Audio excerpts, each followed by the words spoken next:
You don't need complicated spreadsheets or financial forecasts to start running a real business. Right now, you just need clarity. Today, I'm going to be talking about the bare minimum math I am using to track my $20,000 goal for this year and how keeping it simple at this stage is the best thing I can do for myself.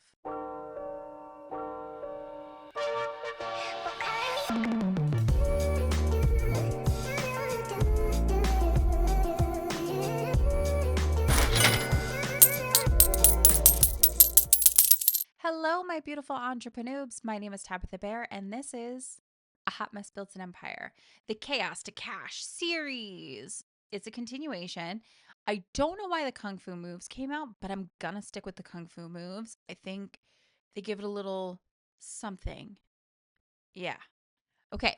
So, before we get started, I let you know at the beginning of every episode that I have absolutely no idea what it is that I'm doing, but I'm doing it with the energy of someone who's tripped and is making a career out of the fall.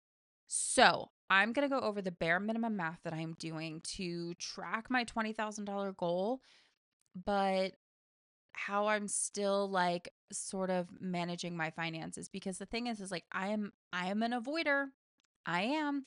I avoid the money conversation. So what I'm doing is bringing money to the foreground, talking about it openly, and it's kind of made it a little less uncomfortable to discuss all of the money I have coming in and out, especially after making the video where I only made $26.94 last year. Wah, wah, wah. Right? So, um, here are the three things that I'm tracking, and it's just made everything so simple. So instead of tracking like all these numbers and all these pie charts and these complicated spreadsheets and everything, I'm tracking three numbers and I'm asking myself questions about those numbers, right? And they're not like money related questions, or they're money related questions, but they're not number questions. You know what I mean? So let's go through them. Let's make sure we're not procrastinating. Let's make sure we're not avoiding. Let's make sure we're not confusing ourselves. Just three numbers is all you have to worry about when you're starting out with a business. You're not running a major corporation at the start of running your business, right? Eventually you will get to that point, and I wish that for you. And I think that's amazing. But right now it's just you.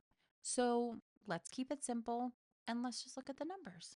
So we are not going to get fancy with like all the different types of words we can refer to money coming in as, right? We're just going to call it income. That is it. Not revenue, not profit, not this, not that, just income. Income is the money that's actually coming in. And it's not your potential income. It's not eventually one day I want to make this much. It's what is actually coming in. Transactions have happened. You have the money. This is how much you have incoming. Okay. Okay. So, what am I doing with my income? I'm asking myself three questions. That's it, just three questions about the money. And I have them written here because I forgot them.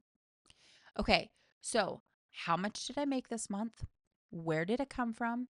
Which offers are actually converting? That's it. That's all I'm looking at. My income and those three questions, because this way I can kind of go like, oh, maybe I should push this product more because it's seeing better conversion. Or maybe I can come up with something that complements that product or offer and kind of give a repeat customer situation, right? Like just asking myself three basic questions about my income takes me on a journey about my customer. It doesn't make me sit here and go like, "Oh my god, I'm not making enough, I'm not doing enough."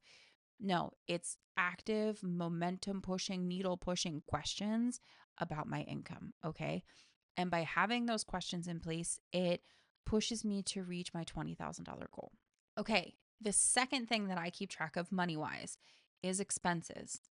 We're not going to call it loss. We're not going to call it shrink. We're not going to call just one word expenses. This is what is going out. That is it. This could be your tools, your platforms, software, subscriptions, services, any type of support you're using, whatever is going out. These are your expenses. That is it. We're not calling it a million different things and creating a bunch of columns in a spreadsheet, right? Like we're calling it expenses, and that's the money that's going out. Perfect. So then the three questions that I ask myself about my expenses are: what are my total monthly expenses? what's fixed versus flexible, and what actually is supporting my revenue. So things like my Stand Store, completely supporting my revenue. My Adobe Suite, it used to support my revenue as a photographer, but now I'm actually not making money from anything that it is that I'm creating, such as this YouTube series, right? So that's something that I could look at. Do I need that cost? Well, because I'm actively pursuing future revenue from YouTube, I should probably keep it. But you know what I mean? It gets you asking questions about what your expenses are. So, this matters to talk about your expenses with yourself because you can't grow what you don't understand. And the lower your expenses are, there's less pressure. But the clearer your expenses are, the smarter the moves are that you can make. And this is something that I was really horrible at doing before. Like, I would just sign up for things and be like, this will work for me. This will work for me. I want to do this. I want to do that. I want to have this tool. I want to have that tool. The software as a service subscription list that I had a couple years back was horrific. I've gotten much better about my expenses, but damn, a couple years ago, I was really churning them out. I really was. I could have been making more money because there were programs and software that I wasn't using. I just thought it sounded like a good idea at the time. Okay, the third number that I worry about right now, and this may seem kind of random to some of you who are already tracking finances, but the third number that I have a focus on is my break even point. So, your break even point is the moment when your income covers your expenses. There's no profit yet. It is literally just neutral ground. Everything that you are putting into your business financially is covered by your income. There's nothing wrong with that. It is a major start. If you're making money in general, if you have income coming in and you're making money in your business, that's an amazing thing that you're accomplishing right now. And if you're breaking even, that's okay. That happens to everyone. We all get to a point where we break even. And that's amazing because right now your business isn't bleeding money. But why does this number matter so much to me right now? Is because it gives me realistic information. It gives me, hey, I am stable. This is what stable looks like. And now I can focus on more growth and helping my customer, my clients, whatever, with what it is that I'm offering, whether that's some type of service or product or what have you. It also removes panic from decision making. So, the question that I kind of ask myself when it comes to my break even point is, instead of me sitting here going like, how do I make six figures right now? I ask myself, how do I cover my costs consistently? It is a much saner question to ask yourself because if you're making, say, $10,000 a year and you want to make $1 million a year, but the thing is that your expenses cost you $10,000 a year and you're at a break even point and you're like, oh my God, I'm not making $1 million a year. No, but you're covering your costs. So figure out maybe how you can reduce your costs, increase your profit, whatever it is, right? Ask yourself saner questions. So this way you're not driving yourself crazy thinking that you're doing something wrong. So this is why my third number that I keep track of is the break even point, because I think it gives me some sanity when it comes to talking about money with myself. So these three numbers work together really well. My income lets me know what's landing, what is doing well, what is not doing well, right? Like everything that happens in your business is data. It is data that tells you like what your customers after, what your clients really like, and what is not working and what is not hitting home, and maybe what needs to be refined or removed. So, income, along with being income, is data. So, you want to use that data to make better products and services so that you can grow to get more income, right? Use that data, see what's landing, see how it is that you can gain momentum and expand.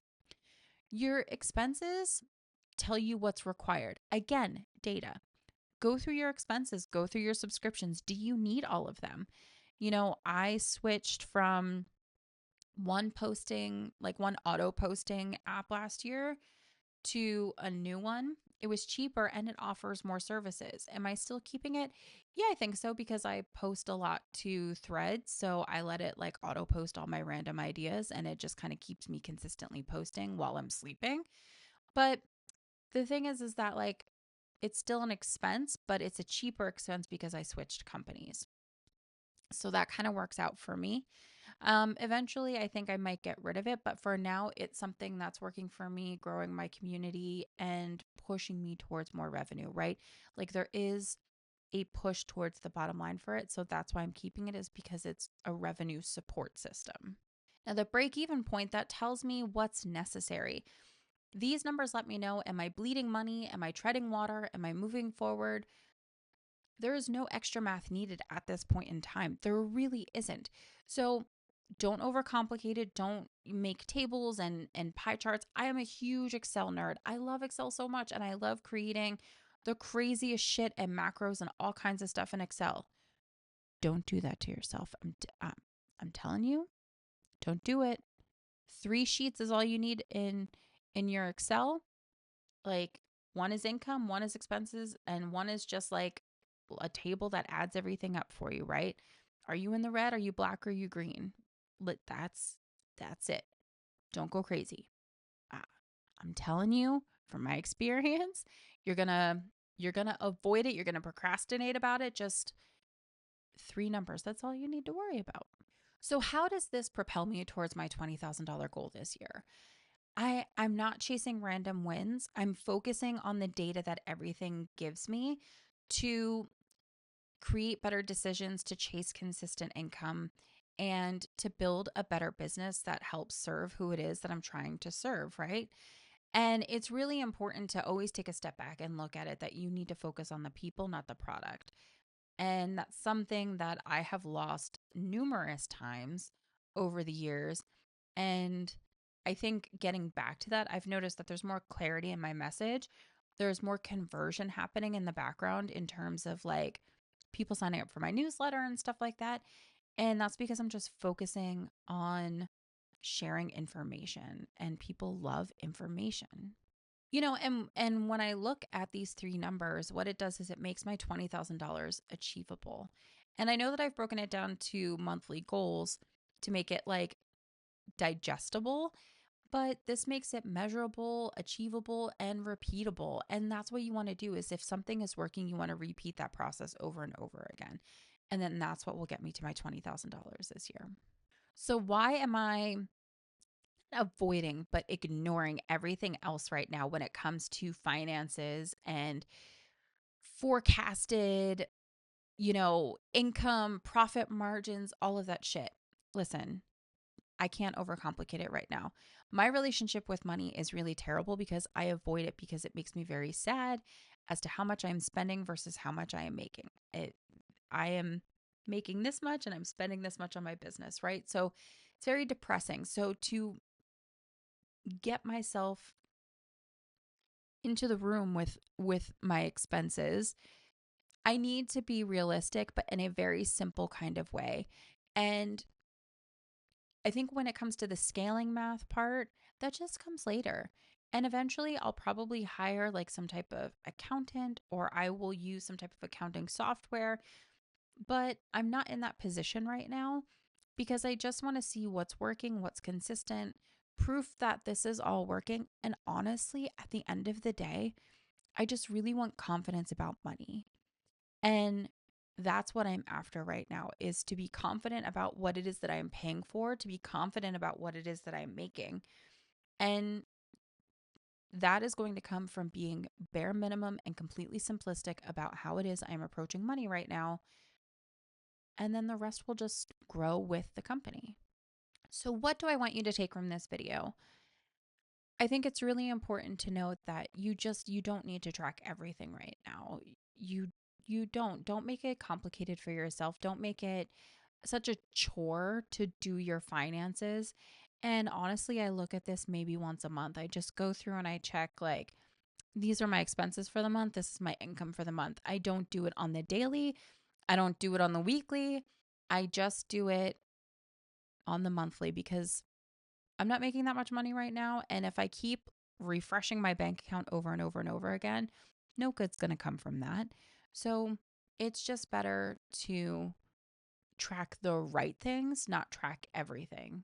If money math has you avoiding your business instead of running it, don't let that happen to you, right? Like, just use these 3 numbers: income, expenses, and your break even point, and just start there. Let me know in the comments, like, how is your relationship with your business money, and what kind of math are you using to track everything? Now, everybody's answer is going to be completely different, I'm sure. But I'm actually just really curious, like what it is that you're focusing on, and if you love to make it overcomplicated or if you are keeping it just bare minimum simple like I am. Thank you so much for watching this video. I hope it was really helpful. And yeah, I guess I'll see you tomorrow.